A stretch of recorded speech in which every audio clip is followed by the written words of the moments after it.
মানস ৰঞ্জনৰ কবিতা পাঠ উদয়নাথ। কবিতাৰ শিৰোনাম শ্ৰীকৃষ্ণ।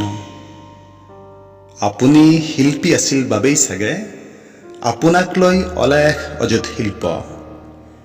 মৃন্ময়, সোণ, ৰূপ, ব্ৰঞ্জ আৰু কত কি।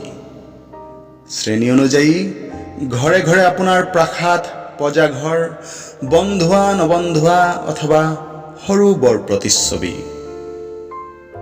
বিবাহে সবাহে সকামে আপোনাৰ চৰিত্ৰ বৰ্ণনা। কাৰোবাৰ বাবে আপুনি বীৰ, কাৰোবাৰ বাবে ভাগ্য বিধাতা, কাৰোবাৰ বাবে স্বপ্নৰ পুৰুষ। আপোনাক লৈয়ে কত জল্পনা কল্পনা গৱেষণা। আপোনাৰ সাহস আছিল গতি। এজন সাধাৰণ গোপবালকৰ পৰা আপোনাৰ উত্তৰণ আছিল মন কৰিবলগীয়া। আপুনি প্ৰেমত আছিল দুৰন্ত, ৰাজনীতি কূটনীতিত বিশেষজ্ঞ। আপোনাৰ বাহিৰ সুৰে কাক যে মতলীয়া কৰা নাছিল। আপুনি সুৰৰ প্ৰেমিক আছিল, সেয়ে দুৱত ফাটি গলেও আপুনি বাঁহীত প্ৰেমৰ মূৰ্ছনা তুলিছিল। গোপিনীসকলৰ বাবে আপুনি চকলেট হিৰ।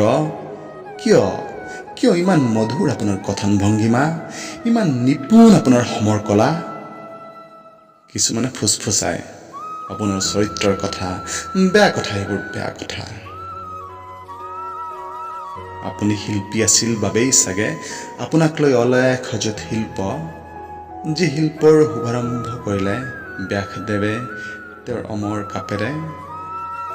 শ্ৰীকৃষ্ণ, আপুনি শিল্পী আছিল বাবেই চাগে আপোনাক লৈ অলেখ অযুত শিল্প।